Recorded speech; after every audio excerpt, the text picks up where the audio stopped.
Nearly 3,800 anti-Asian incidents have been reported in the U.S. between March 2020 to February of this year.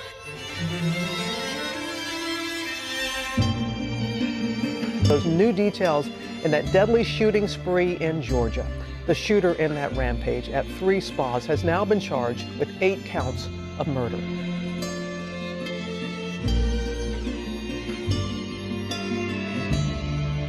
We're tired.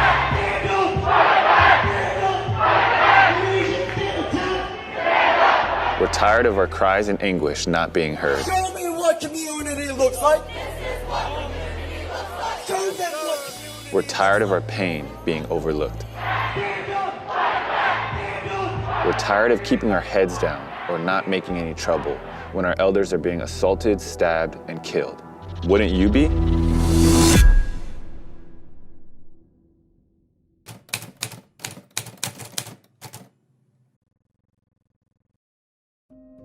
According to the Stop AAPI Hate National Report from March 2020 to February 2021, there have been 3,795 reported incidents of Asian hate.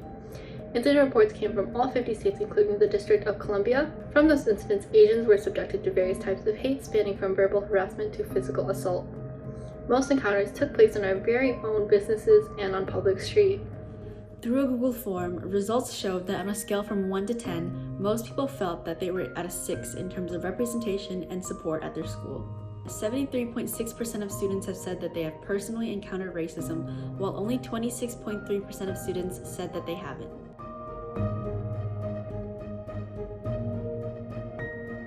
While I was on a Target run to pick up school supplies, I encountered a cyclist with a red hat on.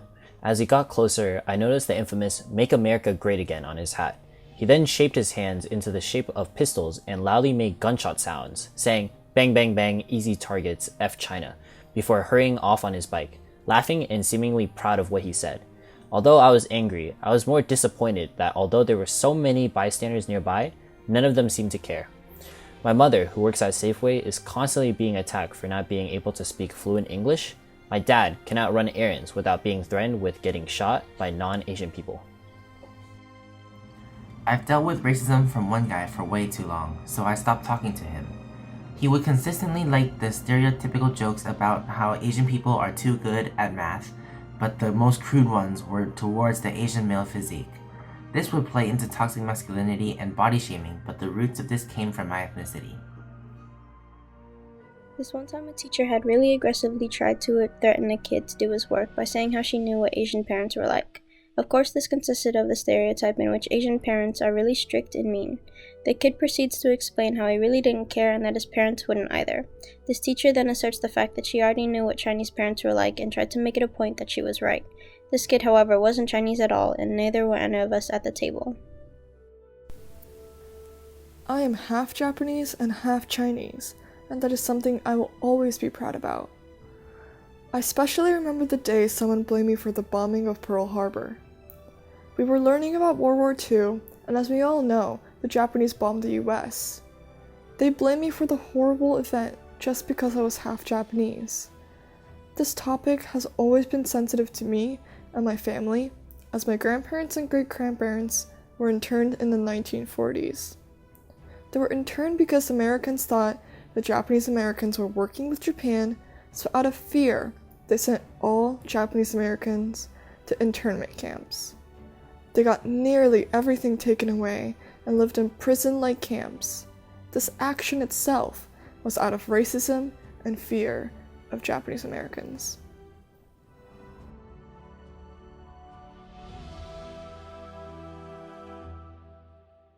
They said we were equal when we sat in circles on the rug in a room full of kids our age with different hair and skin and stories. They said we all deserved the world and that it was our oyster and we would all have the same opportunities and be treated the same. But as we grew older, the kids we sat with on the rug began to change. They began to make us feel bad, scrunching their noses at the lunch table and asking what we were eating, wondering why we couldn't be like the rest of them and have those same plastic lunches of those small pink circles of ham and crackers and cheese. So we went home and begged and cried for our parents to stop making us that weird food our friends hated, and to go to the store and get us those plastic lunches. In school, everyone would learn about our culture, and we would wear our beautiful dresses of silk made of multiple colors and feel on top of the world, until everyone else began to call it a costume, call it weird and different, and we would fold them carefully into a box and under our beds, ashamed. They said we were equal, but they would pronounce their L's as R's to mock how our parents spoke, and say meaningless words to imitate what they thought our language sounded like. And because we didn't want to be different, we did the same. We laughed at our own appearance, our own food, our own culture. They asked us why our eyes were so small, and they would pull back their big blue eyes to look like us, and we would laugh and do the same.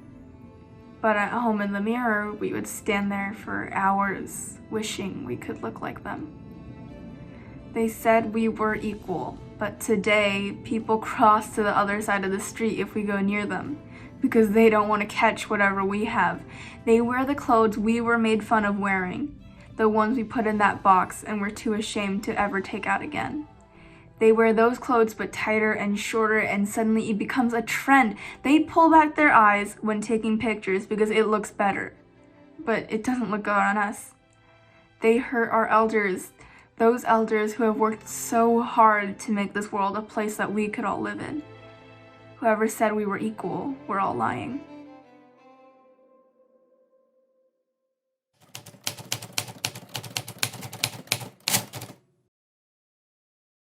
In one word, how can you describe your reaction to the recent spikes in hate crimes against AAPI? Disgusting. Terrified. Frustrated.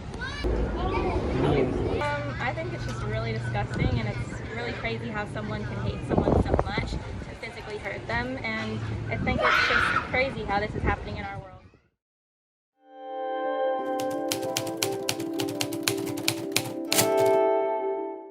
In light of the recent anti-Asian hate crimes here in the United States, one thing everybody should learn is the difference between race, ethnicity, and nationality, and why mixing the three of them up is super dangerous, especially towards other racial minorities and Asian Americans. Race is defined by a group of humans that share similar bodily features, the most notable being skin color, and originate from a widespread region. Ethnicity is what's in your blood. It's what defines a culture, language, and more. Nationality is where you grew up or where you were born, country-wise. Let's use myself as an example. Racially, I'm Asian. Ethnicity-wise, I am Han Chinese, coming from the Cantonese sub-region of China. And nationality-wise, I am American. So let's talk about some recent history. The US and China have been in a huge trade and economy war and have had several other conflicts in the past years, and it's still dragging on to today. Both countries are leading the tech and other industries, as well as being the top two economies in the world.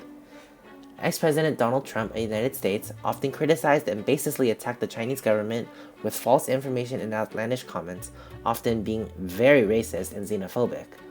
The most infamous of them all is Kung Flu, a term he used to describe the COVID-19 pandemic. This phrase is often used to demonize Chinese Americans and other Asian Americans into being blamed for the coronavirus. That's one of the many signs of anti-Asian racism on today. But let's look at what's underneath this huge iceberg of racism. This is what's hidden. Many left-wing and left-leaning media outlets are also flaming this fire of anti-Asian hate and xenophobia as well. They're often writing sensational articles like talking about tech, entertainment, and other political stuff to demonize those countries, especially China, and many other Asian countries in the same fashion. If you notice, we'll often hear many articles making the Chinese tech industry seem very dystopian while portraying the US as the best. And so here's where things go wrong. The model minority. The model minority and low voter turnout. Have you ever wondered why Asians have always been portrayed as submissive, quiet role models for other minorities in the US? Well, that's something called the model minority. It is a myth, and it is directly tied with white supremacy. For long, we have been painted as the perfect and ideal minority, always being successful and self-reliant. But that is harmful to us and other race groups. Why? Well, placing a false sense of success on a whole group of people makes them more susceptible to threats from all sides. After hardships like the ones that we faced in the past year, the Asian community was expected to solve it on their own, or the assumptions were made that they're already the model minority. How much more suffering could they be going through than we have? The truth is, there is no model minority. It was only a notion used to pit people of color against each other. It made it seem like other races were far worse than Asians, when in reality, Asians are still minorities. We still face serious discrimination, such as hateful stereotypes and other issues like voter suppression and pay gaps. Our message is to reject the model minority myth, help those who are in need of it, and show that we are just as human as others in this country. We're here to solidify ourselves in society as Asian Americans, and we're meant to be taken seriously.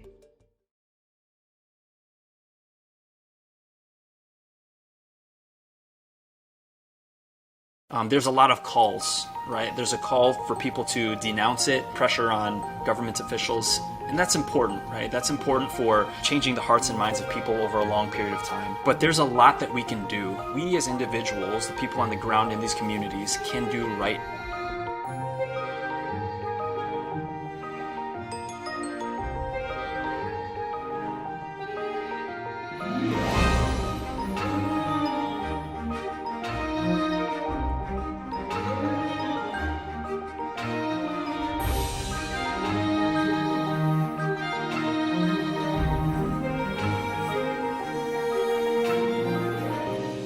Of people gathered at Chinatown Square Saturday for a rally, the largest crowd to date in the movement to stop Asian hate. Hey Hornets, we're setting up a unity wall here outside campus. Materials are all provided, so make sure to write messages on cards and string them up like this, right outside of campus, and make sure to write some supportive messages for our AAPI community.